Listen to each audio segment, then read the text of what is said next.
may score yan eh. So sinampulan niya si Jinggoy, sinampulan niya po si Senator Marcoleta, Senator Chi, Senator Joel. So 2-all lang score. So syempre medyo nagtatampo din si Senator Lacson, ba't nagkaganon? Problema, 'di ba? Nagkaroon ng coup sa Senate, nakaupo kami 13, kailangan nila ng boto. So now, ako naman po ang tinututukan niya.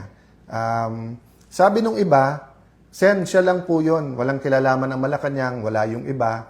I don't really know, and I'll give Malacanang the benefit of the doubt.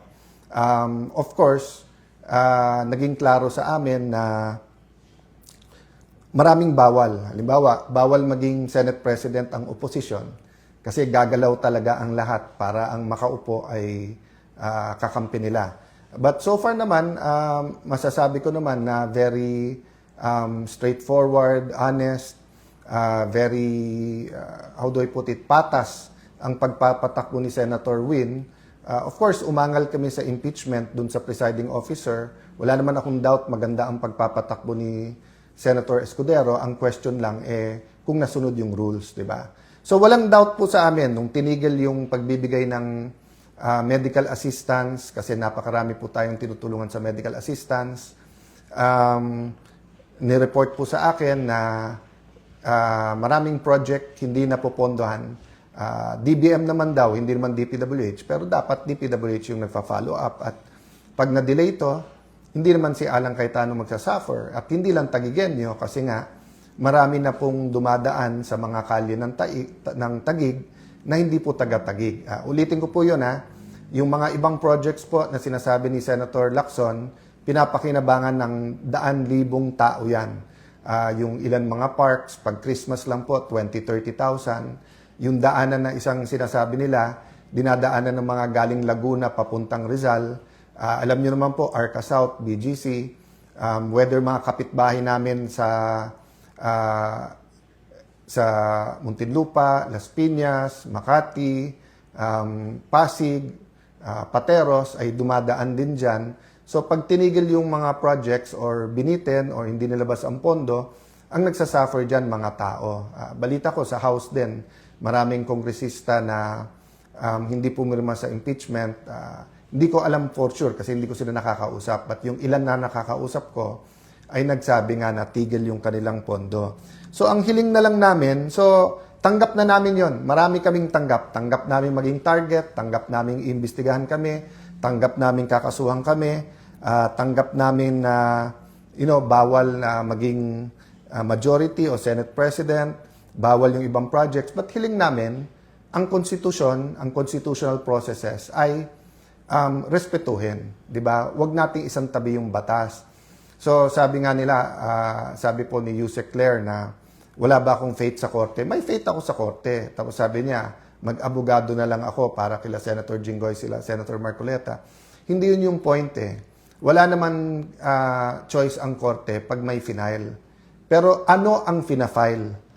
Kasi pag final mo non-bailable, katulad nito, baka matapos yung impeachment, hindi po makapag-participate si Senator Jinggoy, Senator Marcoleta. Napaka-importante nung kanilang participation.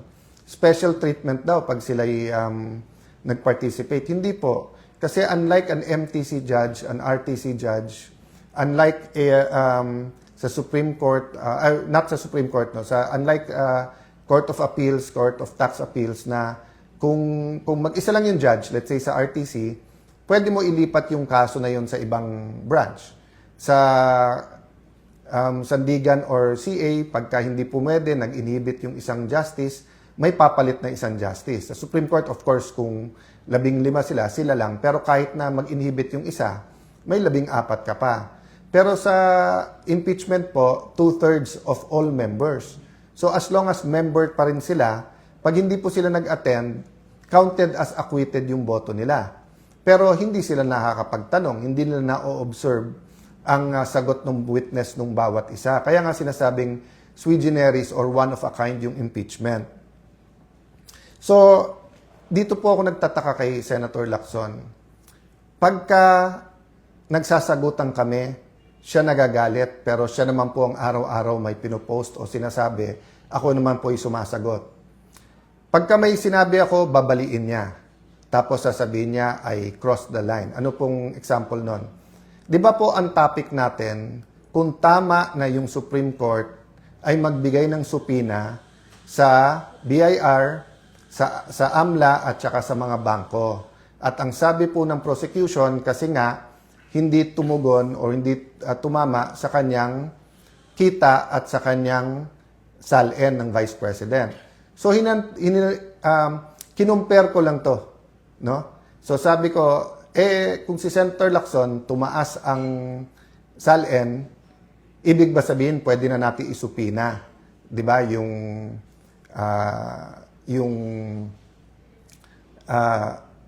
BIR, AMLA, at saka, no? Ako din ang sumagot. Sabi ko, hindi.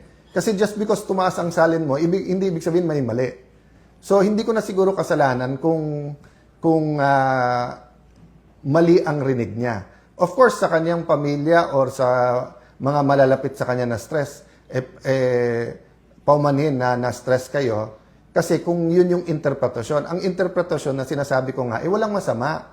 Kaya nga sabi ko, dapat may ebidensya, may accusation na may mali or may corruption. Hindi ko sinabing ganon. Pero nung sinabi niya kasi sa akin na may anomalya sa Taguig, so syempre sabi ko, edi side by side tayo. 'Di ba? Lista ako ng 2-3 na meron din ako suspicion na hindi maayos sa iyo. O tapos yung sa akin, and then yung sa bayan. So ulitin ko po nung nag-umpisa to, sabi ko, gusto mong imbestigahan si Alan Cayetano or kahit anong tingin mong link sa akin, sige, pero isabay natin sa investigasyon sa iyo.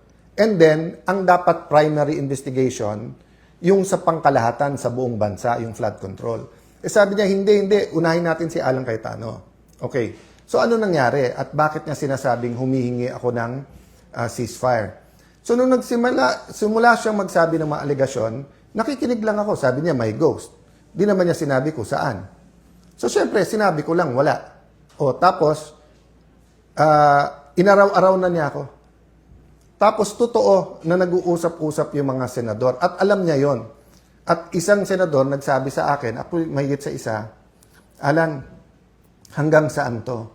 Sabi ko, yung para sa bansa, kailangan lumabas yung totoo. But reasonable kami. At hindi kami papayag sa sinungaling, hindi kami papayag na kung saan-saan dinadala, di ba? Ang gusto lang namin, patas at lumabas yung totoo, katotohanan. So sabi niya, pero Alan, pag naglaban-laban yung mga senador at araw-araw na lang laban-laban senador, 3 mangyayari. 1, baka bumaksak ang rating ng senador, baka bumalik yung plano na mag-chacha or mag-charter change at alisin ang senador. Ayaw naman natin yan. Sabi ko, yes, ayaw natin yan. O, pangalawa, baka mawala yung focus sa mga anomalya na dapat tinitignan natin sa iba't ibang mga ahensya. Sabi ko, yes, unless yan ang gusto ni Senator Lacson. Unless ginagamit niya talaga to para pang-distract, unless may nag-uutos sa kanya at ayaw niyang dun mapunta, gusto niya nasa amin yung focus o siya yung nasa dyaryo araw-araw. Sabi niya, pangatlo, Alan, hindi mo ba na-realize yung hirap ng ating kababayan? So sabi ko sa senador na mga kausap ko, alam ko, bakit? Hindi naman ako sa subdivision nakatira eh. So yung mga kapitbahay ko na nagta-tricycle, na naglalakad na lang, o yung mga kapitbahay ko na may tricycle na minsan tumitigil na lang sa pagpapamasada dahil nga sa taas ng presyo ng gasolina at ng diesel, o dun sa mga nagrereklamo sa presyo ng kuryente, yung iba nababasa lang sa dyaryo. Sa amin, na nakatira kami sa isang community na very humble, at sa amin na very open kami sa aming community, may lumalapit talaga para sa tulong, whether yan sa kuryente, sa pagkain, sa paggagamot.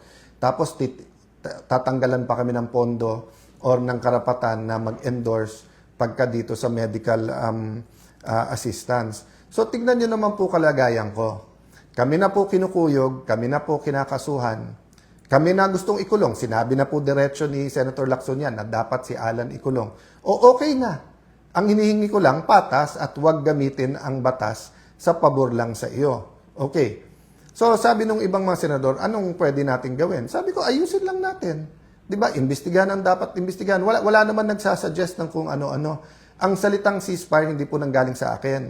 Tinanong ako ng isang senador na habang inaayos natin lahat, wala pa naman members yung ibang committee, habang hinihintay natin ang SONA, yung LEDAC, ano ba tingin mo, Alan? So, sabi ko, walang problema ako kung ano nasa harap ko, yun ang gagawin ko. Basta pag may lumabas na ebidensya or may bagong issue, kailangan lumabas yung totoo. So, for example, sa kuryente, di ba?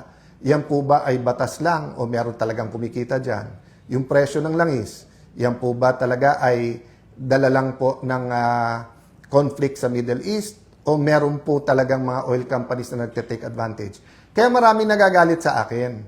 Kasi whether yan po ay online gaming, whether yan ay vape, hindi ako pwedeng tumahimik dyan. Bakit? Mas takot po ako sa Diyos kaso sa tao.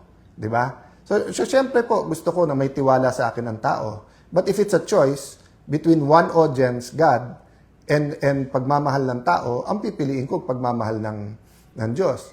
So blessing sa akin ng Panginoon na nandiyan kayo at sumusuporta at lalo kayong dumadami na nanonood dyan sa Facebook at sa YouTube at sa social media. Mamaya I'll go to talk about yung traditional media, no?